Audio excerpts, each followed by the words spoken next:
Good evening and welcome. I'm Ethan Rarick, the Director of the Center on Politics at the Institute of Governmental Studies here at UC Berkeley, and this is the 25th Annual Berkeley Presidential Symposium, co-sponsored by the Institute of Governmental Studies and by UC Berkeley Extension. For 25 years, we've gathered distinguished journalists and scholars to examine the state of the presidency, what the president has done, what issues he's dealt with, what might happen to him in the coming year.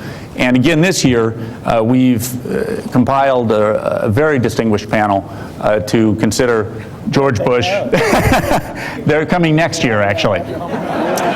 But in the meantime, we have.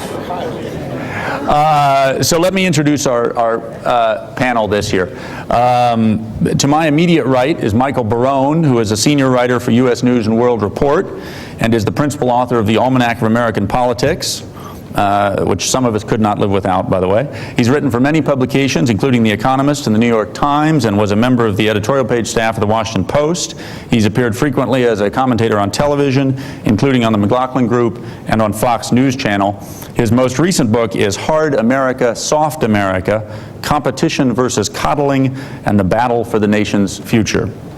To my far right is Janet Hook, who has covered Congress and national politics for the Los Angeles Times and the Washington, D.C. Bureau since 1995. Before that, she served as assistant editor of the Public Interest and the Chronicle of Higher Education, and also as a senior writer for Congressional Quarterly.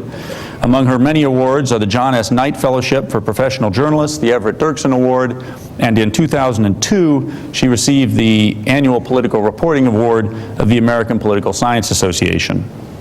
To my immediate left is Michael Kinsley, who is a columnist for the Washington Post. It would be an understatement to say that he has played a significant role in American opinion journalism, in that he has been editor of the New Republic, editor-in-chief of Harper's, editor of the American Survey Department at The Economist, managing editor of the Washington Monthly, and editorial and opinion editor of the Los Angeles Times. In 1995, he founded the online journal Slate and was its editor for 6 years. He's also a former co-host of CNN's Crossfire. So we'll hope that Jon Stewart's not in the audience tonight, apparently. And to my far left is Nelson Polsby, who is one of America's most distinguished political scientists. Nelson has taught at Berkeley since 1967 and is now Heller Professor of Political Science. From 1988 to 1999, he was director of the Institute of Governmental Studies. He's received too many awards to name. I'll note, and honorary degrees and fellowships. I'll just note that he's a member of the Council on Foreign Relations, among other things. Also among his many books and publications are two that have particular relevance to tonight: Presidential Elections, which is now in its 11th edition, and Congress and the Presidency. And there are many more books that I could name that Nelson has produced in a very distinguished career. We have a lot of ground to cover tonight, so I'm just going to try to move us along from topic to topic. I may occasionally direct a question to some specific member of the panel, but I hope and trust, given the four people we have here, that they will feel free to weigh in as they please, and I think we'll have a sort of freewheeling and open discussion. I certainly hope so. As I thought about what has happened in the past year in terms of the fortunes of President Bush, I think that the overarching sense of his experience is that he emerged from his re-election as a strengthened political figure, obviously, having been re-elected. Today, and for much of the last year, his poll numbers have wallowed horribly, and he's now in the mid to upper 30s in terms of his approval rating, depending on what poll you look at. So let me begin by asking Janet Hook, and then, as I say, I hope the other panelists will feel free to weigh in. But let me begin by asking Janet Hook, what do you think, Janet, is to blame for the president's wallowing poll numbers over the last year? Is it Iraq? Is it the demise of the Social Security reform? Is it Hurricane Katrina? Is it just the inevitable second-term troubles that afflict most presidents? Why has the president had such a rough year? Well, the thing that I think is interesting is the easy answer to that is he's a lame duck. He's a second-term president. All second-term presidents have a harder time than in their first term. But I think what's going on with Bush is a much larger and more consequential thing, if only because Bush himself had much higher hopes of and expectations of his own second term.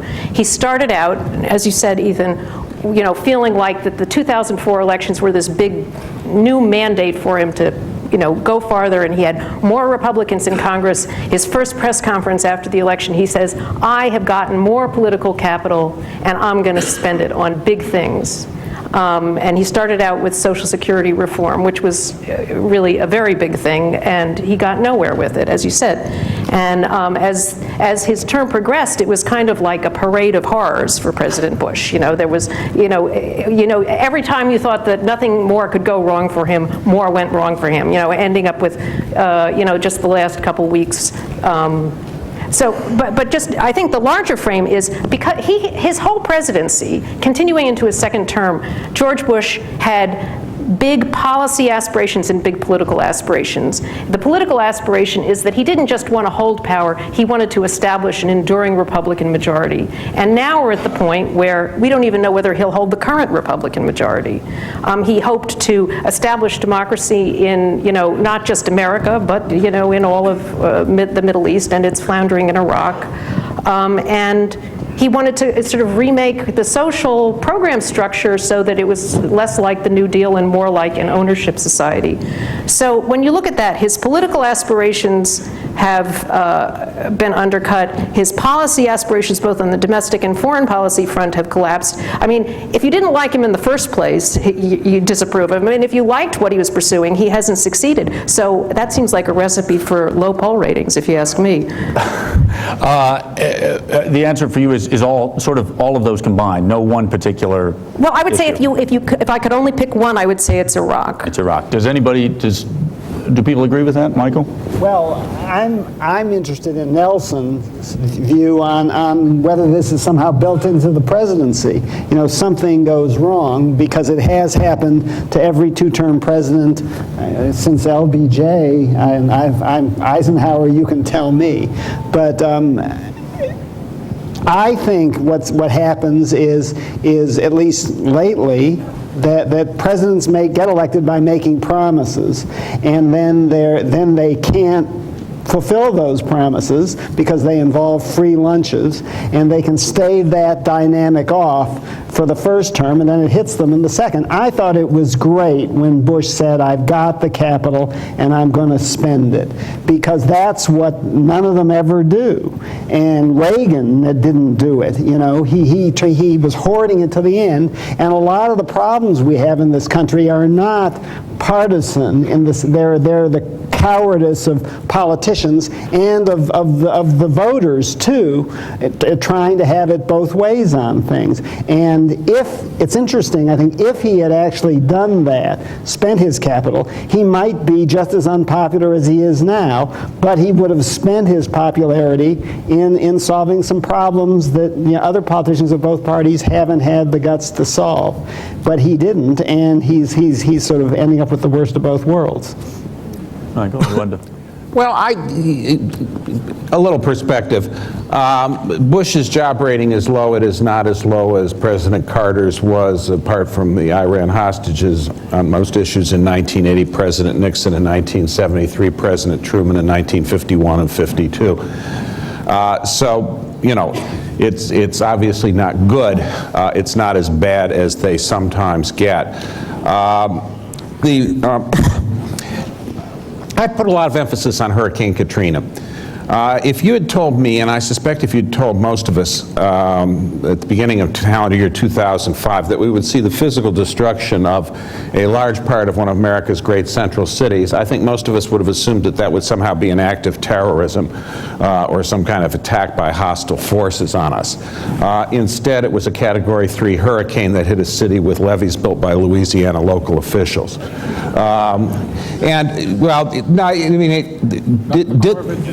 The Army, the Army Corps of Engineers, actually, Nelson, that's right. The Army Corps of Engineers just admitted in testimony today that they did not anticipate how the 17th Street levee would fail, the collapse of which actually inundated the one part of the city of New Orleans that voted for George Bush, Ward 4, Lakeview, out to the lake. I mean, he didn't carry the French Quarter, and he certainly didn't carry the lower 9th Ward, where the industrial levee broke.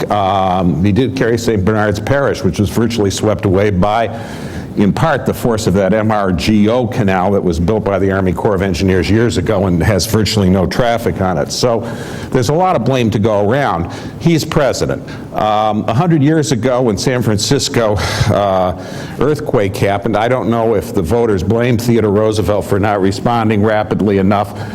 We don't have public opinion polls, don't go back before 1935, and I suspect people didn't expect the federal government to be in there. Now they do. Part of the federal government was actually in there and doing an excellent job. The Coast Guard probably saved 8,000 to 10,000 people. It's a uniformed service.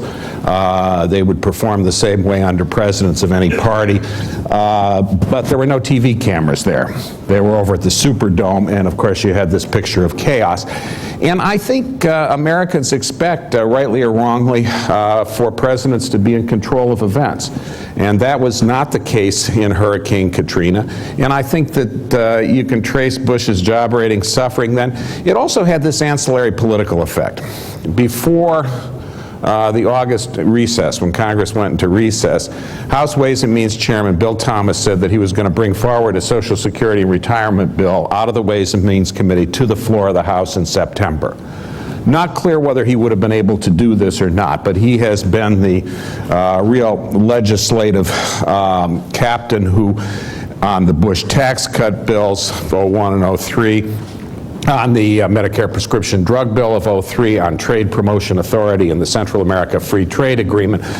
He could probably get it, he certainly could have gotten a bill through committee, quite possibly through a Republican House, though House Republican members were reluctant to vote on Social Security.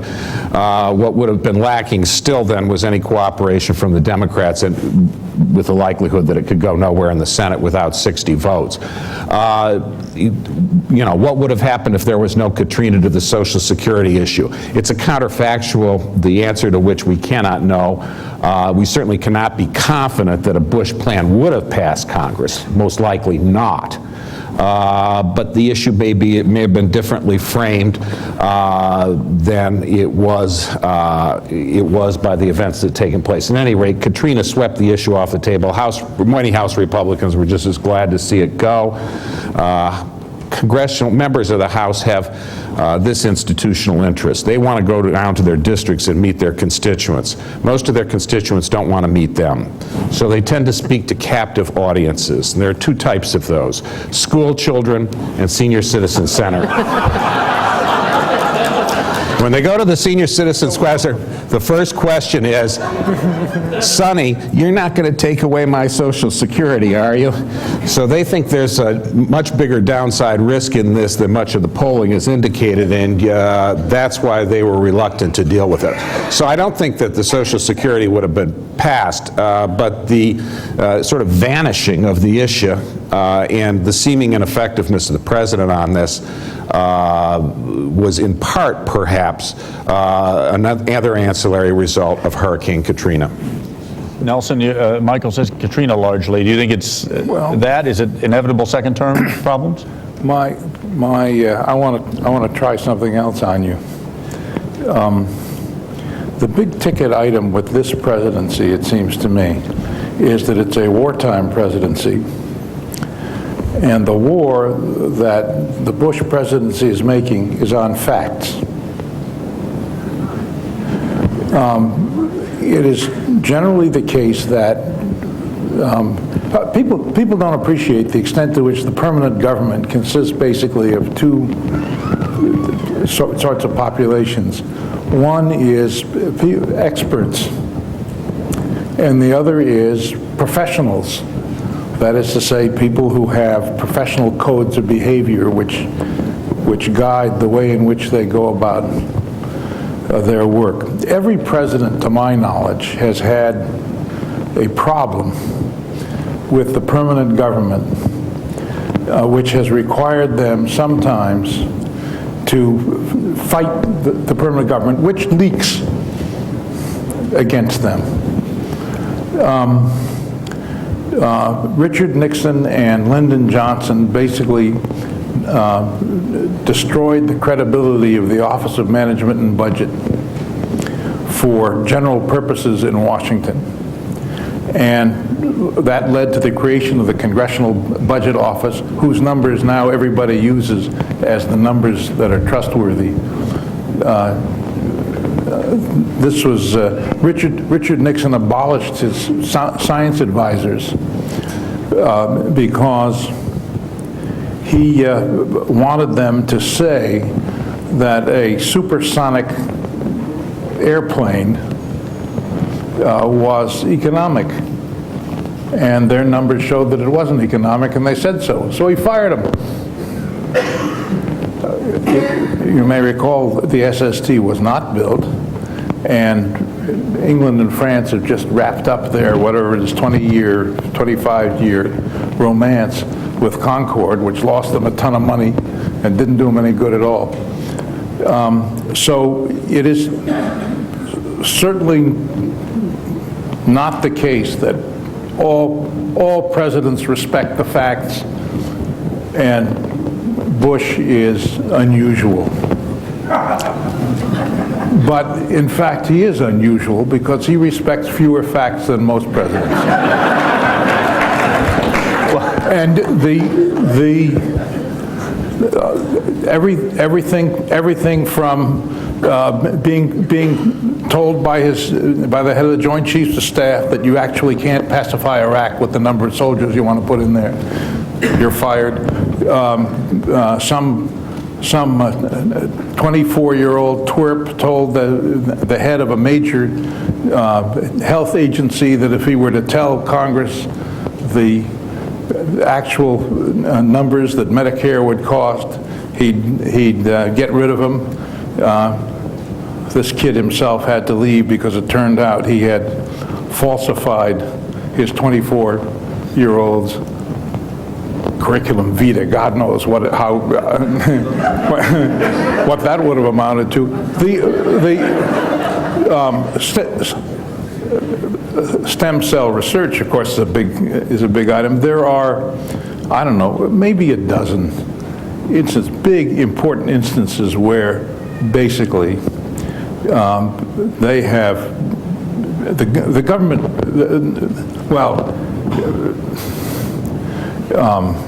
Paul O'Neill and John DiIulio squealed early on. DiIulio retracted, but the fact is, what he said was, there's no policy analysis in here, and they don't care. All right? That's disrespect for Mother Nature, so that when Mother Nature goes after the levees in New Orleans, where the Corps of Engineers have been telling for years they're not good enough,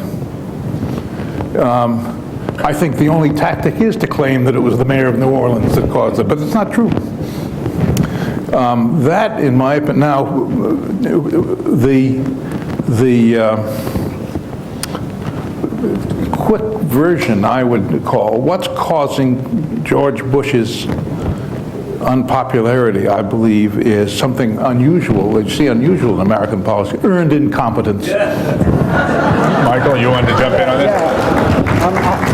I think Nelson is basically right, but it's not just the quantity of dishonesty in this administration, it's a different style of dishonesty than before. If you look at the past three, his father, George I, saw politics as a game, and he had this preppy attitude that you take life very casually and games very seriously, and you play games to win. And his typical dishonesty were these campaign things about Willie Horton, and they were crafted, and they were strategic, and they were pointed, and they were vicious. But then, when the election was over, he thought everybody should forget about that because it was only a game, and he was this nice preppy guy. That was his characteristic form of dishonesty. Clinton's was sort of performance art. How big a lie could he get away with? And he told, and sort of got away with, probably, you got to admit, however much you must dislike George Bush. That's what big means. Well, I mean, Clinton, told told what will be the most famous lie in American presidential history, I would think, and he was daring. With this George Bush, it's sort of a more casual thing. It's that things are the way he wishes they would be, and you know, he doesn't bother to consult reality. It's almost like he's not lying. He doesn't consider what might actually be the reality when he decides what it's going to be, what he's going to say it is. Well, let's talk about some specific issues where the president's been accused here of being unaware of the facts or not paying attention to the facts. Let's go to the war in Iraq. Let's start with foreign policy. The war in Iraq is sort of consumed, I think, a lot of the body politic in the last year. Michael, you wrote a column in December, I think, saying that essentially the situation in Iraq is much better than most Americans understand. Do you still think that's the case? Do you think the president's getting a bum rap for the situation in Iraq? Yeah, I think the situation is better. I think we've had 3 elections there. I think that they've got something in the nature of a parliamentary government, like some other parliamentary governments, and we've just had an election in Italy the last 2 days, which seems to have produced a deadlocked government, so far as we can tell. They're still counting the votes as I speak. Yeah, I think bringing removing the Saddam Hussein regime, which was a vicious regime, which had a lot of ties to terrorists, including ties going back to 1990 to the Al-Qaeda people, I think was a very positive step. And I think it has had democratic reverberations in the Middle East in different ways, in Lebanon to a lesser and smaller extent, in Egypt and other countries. Ask Saad Ibrahim, I'm mispronouncing his name, the Egyptian who is in favor of democracy, a leading and eminent guy, or Walid Jumblat in Lebanon. Both of them said it has changed the region in important ways. We don't know how this is going to turn out entirely. But I think basically, and then we are constantly told that Bush lied about, weapons of mass destruction. My view is that based on the intelligence that the Bush administration got and the Clinton administration got, which was unequivocal in the direction of saying that with a little nuance about whether one aspect of it from the agency and the State Department, that they had weapons of mass destruction programs. We knew that they had done weapons of mass destruction in the past, and I don't think any responsible president of the United States could have assumed that they did not have weapons of mass destruction. What kind of evidence could possibly have convinced us of that? What could have convinced us beyond a reasonable doubt that this evil, vicious, and dangerous man who had been near to producing a nuclear weapons program in 1991 was not doing it? Testimony by some of the people, the top people in his regime. This was not one that this would not, might be disinformation. He was not entitled to proof beyond reasonable doubt standard that so many people seem to think applies in international foreign policy making, as it appropriately does in our domestic criminal process. So, I tend to go with John Lewis Gaddis, professor of history at Yale, that says this administration has made the most fundamental reshaping of our foreign policy since the administration of Harry Truman, who had his own problems with the government from time to time, and whose job rating from April 1951 until October 1952 was at least a dozen points below what President Bush's is now, and was involved in a war in which we lost not 2,000 people, but what was it, about 40,000? Is that right? Is that the right number on Korea? Plenty. Something like that. 37,000 Plenty something? of people. What? We lost plenty of people in Korea. It's absolutely right. But- Michael, you want to jump in on the situation in Iraq? Do you think that the situation now in Iraq resembles what the administration portrayed the situation to be now when they were selling it 3 years ago? No, it's different in many ways. It's different, it's better in some ways. We did not have a destruction. No, we did not have well, Saddam Hussein was killing a lot more people a day than are getting killed Right. now. If you like that Saddam Hussein was a day at the Right, beach, but- you've got the wrong idea. And so forth. Feeding people into the shredders feet first and things is not comparable. What's going on there What today? about drilling their knees with electric drills, which our guys are doing over there Well, now? we've had some violations of our laws as we've had in other wars, and they should be dealt with appropriately. I don't mean Americans. I mean, the government that we support, the militias. But isn't the Michael, question- I think the point is that things on the balance are better. Some of the disasters that we tried to prepare for turned out not to occur. Other things that we were not entirely prepared for did occur. Go back and read the history of World War II. Franklin D. Roosevelt was, in my opinion, our greatest commander-in-chief. He was brilliant at choosing military leaders and chose excellent ones. Yet World War II is also where we Americans invented the word snafu. Everything didn't work smoothly. Things did not work out as expected. Very many lives were lost in what turned out to be actually not necessary things. We celebrate the heroes of Iwo Jima, but the fact is, as it turned out with the atom bomb working, we didn't need Iwo Jima to get a surrender from Japan. There are tragic things that happen in wartime and crimes and misdeeds that happen in wartime. We didn't take a whole lot of prisoners of war in the Pacific theater, by the way, once Americans learned how American prisoners of war were treated from Corregidor and Bataan. But you asked Michael, is the situation as the administration sold it? Yeah. Isn't the real question, is the situation in Iraq better now than it would have been if we hadn't invaded Iraq? Well, no, what's your answer I to don't that think that's the question. Is it? Well, I think it may be closer than people think. If you ask the typical Iraqi, are you better off now than you were 3 years ago? Ask that in polls, and they come out 75% yes, and things are going to get better. They do, sorry. Well, wait a minute. Let Janet in, because she was trying to get in, and then Nelson. Whether things are better or not, clearly Bush hasn't persuaded the American people. And the more interesting thing is he's lost the amen chorus that the Republican Party once was. That that there are questions that are being raised by Republicans as well. And presumably, if anybody's going to lend him the political support he needs to make his case, it's going to be them. And it actually takes you back to the Katrina thing that you were saying was kind of the turning point of his presidency, because that was the point at which Republicans finally sort of thought that it was like okay to not just say, line up behind Bush on everything.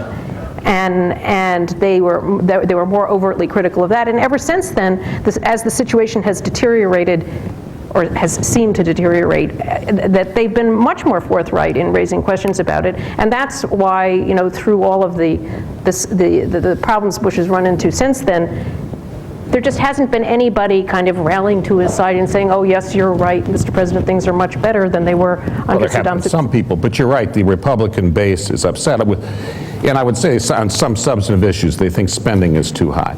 Many of them don't like the president's approach on immigration.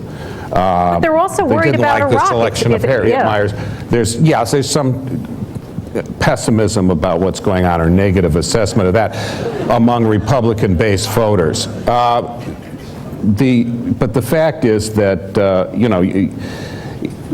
most presidents have trouble with their base sooner or later. With Bush, it didn't happen until year 5, but now that's trouble. And in a political situation where, as both parties' campaigners saw in 2004, your job is to rally your side out to vote because there's relatively few voters undecided or persuadable. That problem with the Republican base could hurt the Republican Party in 2006 elections. Nelson, you wanted to jump in on Iraq. Well, not really. I mean, I think if the question of the evening is, who's a worse guy, George Bush or Saddam Hussein? I think probably George Bush is not the worst guy.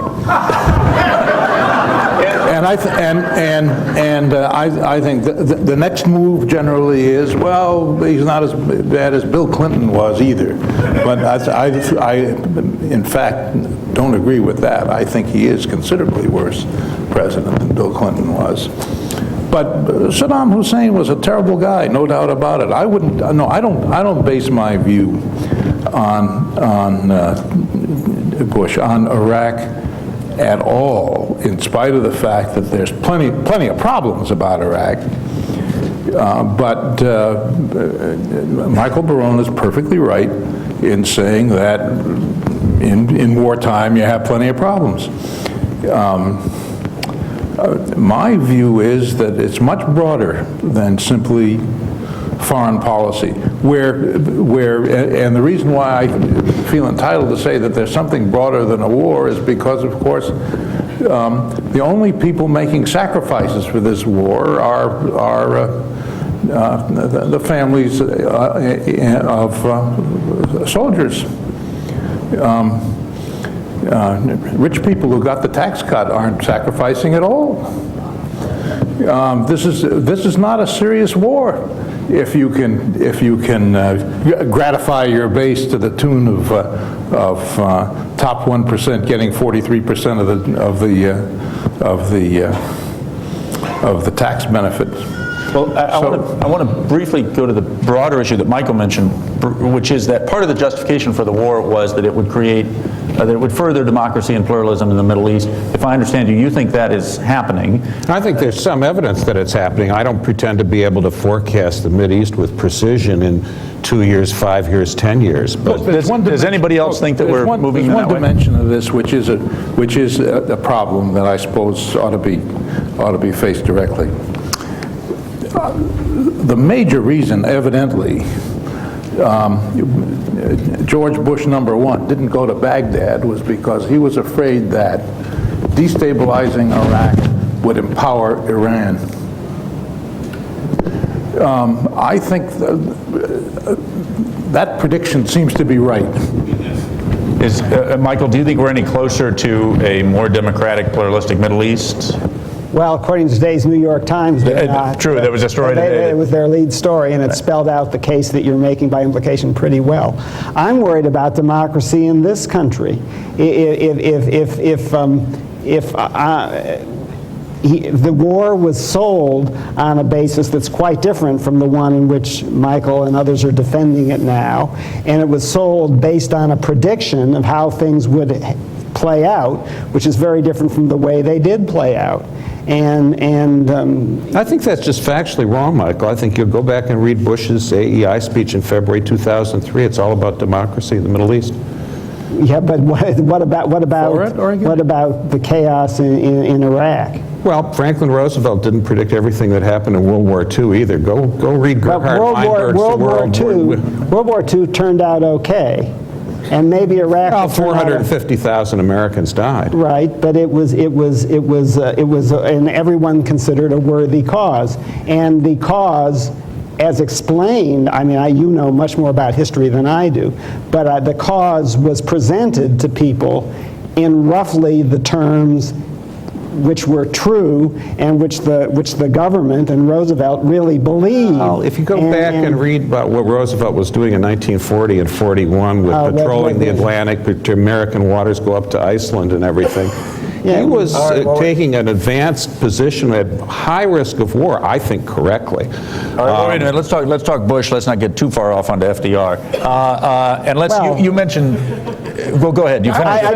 You can Thomas Jefferson. Barbary pilots. I mean, you can. He was a coward. Let Michael finish his point, then we'll go on. If your point is that presidents always sneak us into wars, you're essentially saying we have a system that works to your satisfaction but is not democracy.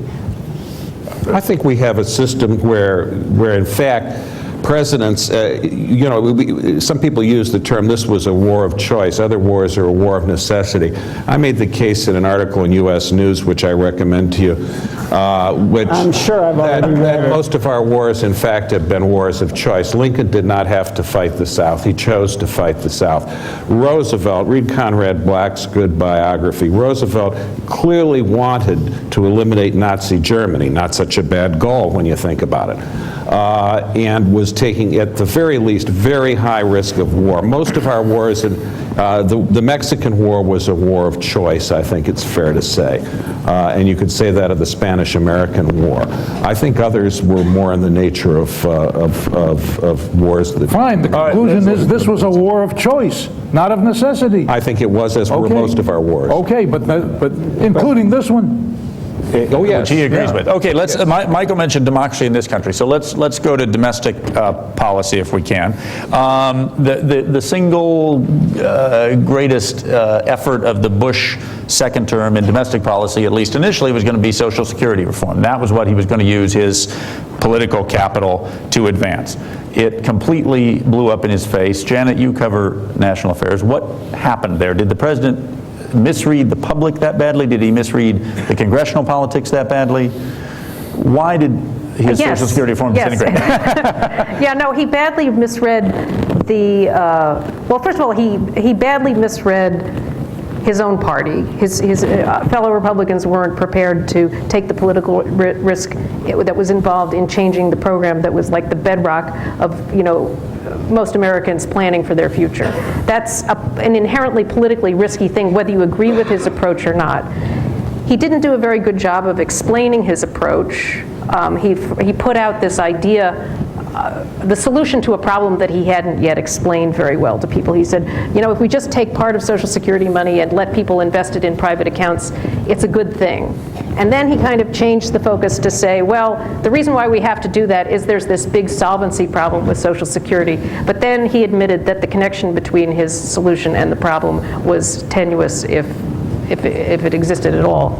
And the thing that was interesting, though, is Michael, you said, Mike Kinsley, you said something about him not expending his political capital. I think he spent a huge amount of political capital trying to sell this idea. It just didn't pay off for him. I mean, he spent the first 6 months of his second term talking about it constantly, and there was nothing he talked about more, not even Iraq.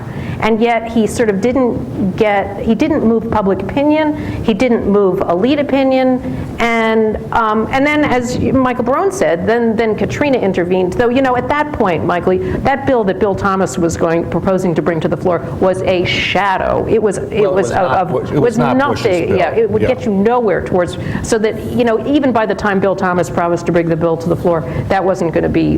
Bush's plan was dead. The moment that Bill Thomas promised that, his plan was clearly dead. So and it's odd because the one thing that we could say about Bush in his first term is that he at least knew his party. He knew what he could get out of his party. And, whether he just thought he had so much political capital after the 2004 election that he could bully them into something that they really didn't want to do, I don't know. Michael, when I said it blew up in his face, you grimaced. You don't think it did? No, I think Janet's description is, I might disagree with it in a little particulars, but I think basically is fundamentally right. I mean, the Thomas bill was not all of what Bush said. Bush did not provide an entirely steady advocacy of what he was talking about. He did not provide, on this issue, as on many other issues, actually, sending down legislation. They have not taken that. Perhaps they should. In fact, I think I would tend to argue from their point of view that they should. I think an investment component in Social Security, I think, tests well in polls. Politically, the problem is that the constituency that is negative, worried about it, the elderly constituency, is highly motivated, while those who stand most to benefit, and when the idea is explained to them in polling, actually tend to like it, are younger voters, but they're not very concerned about it, don't know much about it. Bush was not able to raise their informational levels very high.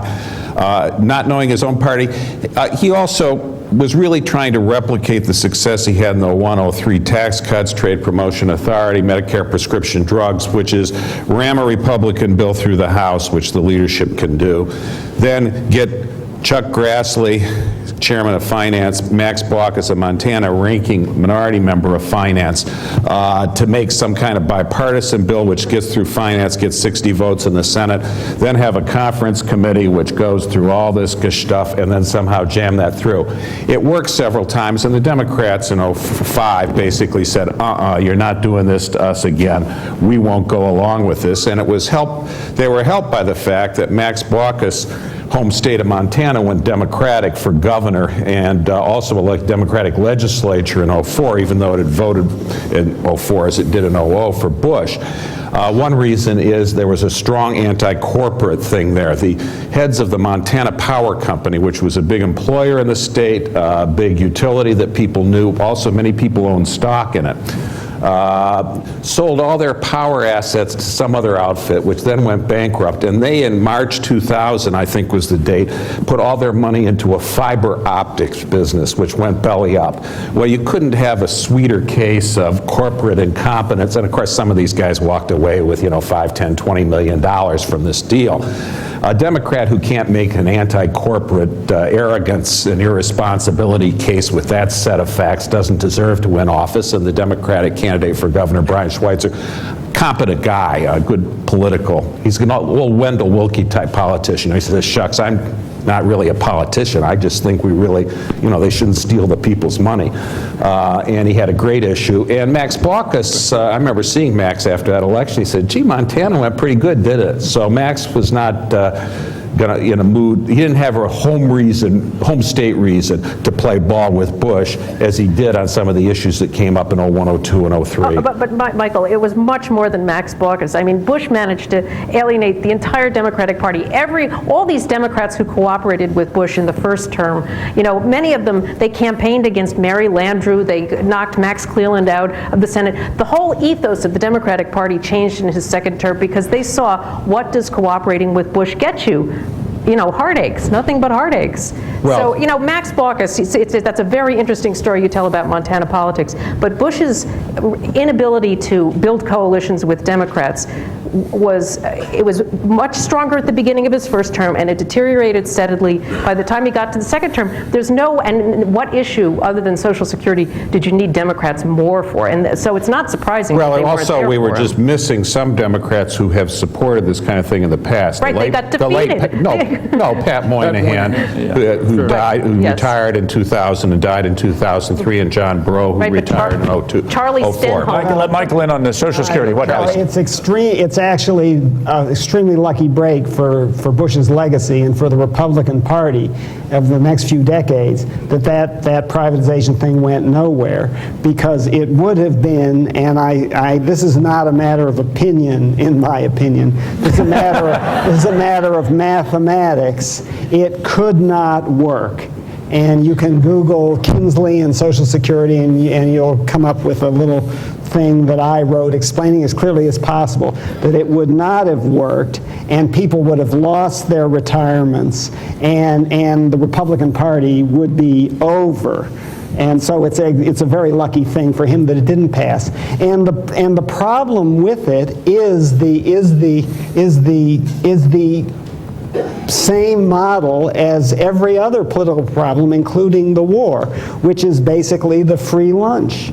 He said that he can privatize things and do better, and no one ever has to pay for it. The war, as Nelson points out, is being fought in ways that no one feels the sacrifice, although of course the budget the deficit is going to be something that people will feel. That little baby up and back was feeling it, I think, a while ago. It's going to be on their shoulders. They pinched her. And I think one explanation for the second term blues of all presidents, certainly Reagan and Bush, is that you can get away with this free lunch stuff for a while, and then you can't.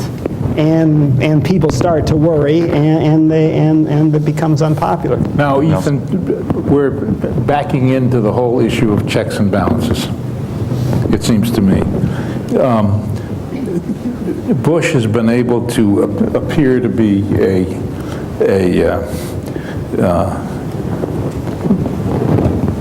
grand leader because he's had majorities in the House and Senate. Frequently, presidents have to work with members of the opposite party in the House and the Senate. He didn't really have to. So if you make a laundry list of Bush's big victories, you discover that a fair number of them are basically party line stuff and not coalition stuff. Now it appears that, however, that the House and the Senate and the judiciary are not the only checks and balances in our system. The 22nd Amendment to the Constitution turns out to be a check and a balance, because although I do not believe a president starting his second term knowing that he will not have a third is a lame duck, you can, in effect, earn your lame duckhood earlier or later, depending upon how willing you are to operate the government in a cooperative manner.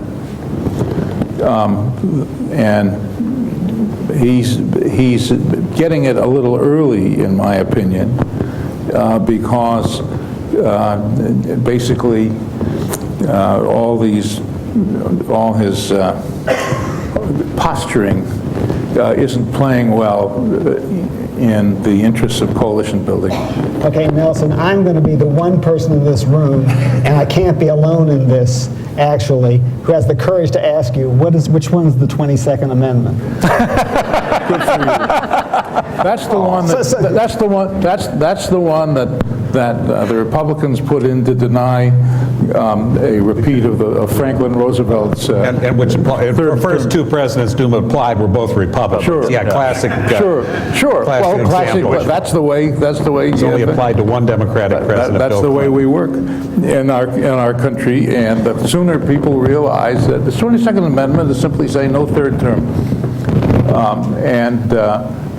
that means in principle you could say, well, the minute a guy is elected to the second term, he's a lame duck. But it's not really true. A lame duck is somebody who is it a lame duck that gave us two far right justices of the Supreme Court recently? No, I don't think so. But sooner or later, if you're fundamentally uninterested in reaching across a little bit, getting cooperative enterprise going in the management of the government, this will begin to, the toxic material will build up, and I think it's building up now. Well, let's talk about you mentioned Supreme Court, so that we need to move on to other domestic issues. Let me ask about that. We have two new justices, as you just said. You described them as far right. They're both far right guys, yeah. Very, very able guys, so far as I can tell, totally qualified, and in many respects, excellent. The one respect I would say is they are not consensus politicians either. They're pretty far to the right. Michael, what do you think? You went to law school. You understand. I went to law school. Yeah, I wouldn't characterize them as far right, because I can think of people who are further. No, who are. All right, there we are again. They're not Saddam Hussein, right? Go ahead, Michael. Whose nominations? You can find some guy whose nominations I would be delighted to see, but nonetheless, we've got a couple of them in our own law school. No, they're clearly. I mean, I've been thumbing through my card of the Constitution trying to find the part where it mentions abortion, but that's mainstream jurisprudence that finds it there. Sure. Anyway, I mean, the fact is most law school people believe that, Roe v. Wade is cockamamie as constitutional law. Maybe enlightened public policy, reasonable people can certainly believe that, but it's as constitutional law, it's horsepucky. But it's also probably not going to be repealed. John Roberts, though, I think is actually is kind of consensus-minded. You look at the first couple of opinions he's written, they've been for unanimous courts, including one where all the nation's law schools, or many law professors. Excepting one. Let him finish Daniel Polsby of North Mason University, yes. The one run by my brother.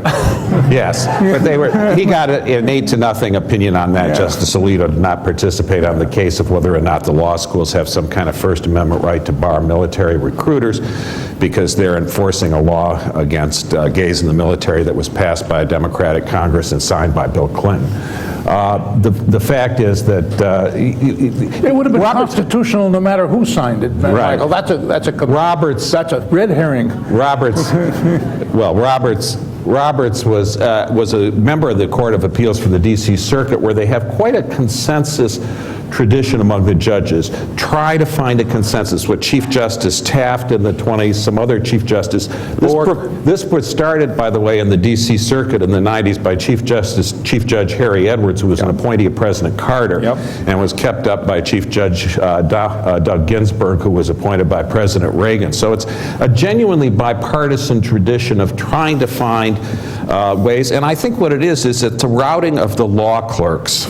The justices get 4 law clerks, and you can go through the statistics. You see, every time they get another law clerk, there's a step increase in the number of separate, concurring, and dissenting opinions. Roberts, who was a law clerk for the Supreme Court himself, I think is trying to reduce those, and we may get some Supreme Court opinions that we can actually read again instead of having to write diagrams about Part 2, A, B, C, and who was agreeing with this. What did you think of Alito's first appointment as a clerk?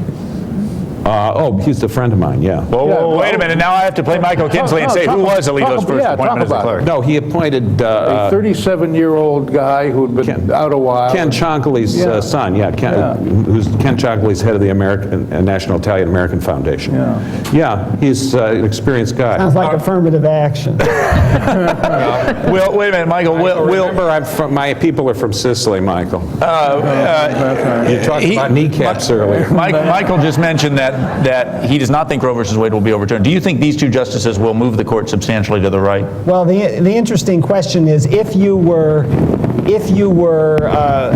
a strategist for the Republican Party, would you want them to overturn Roe v. Wade?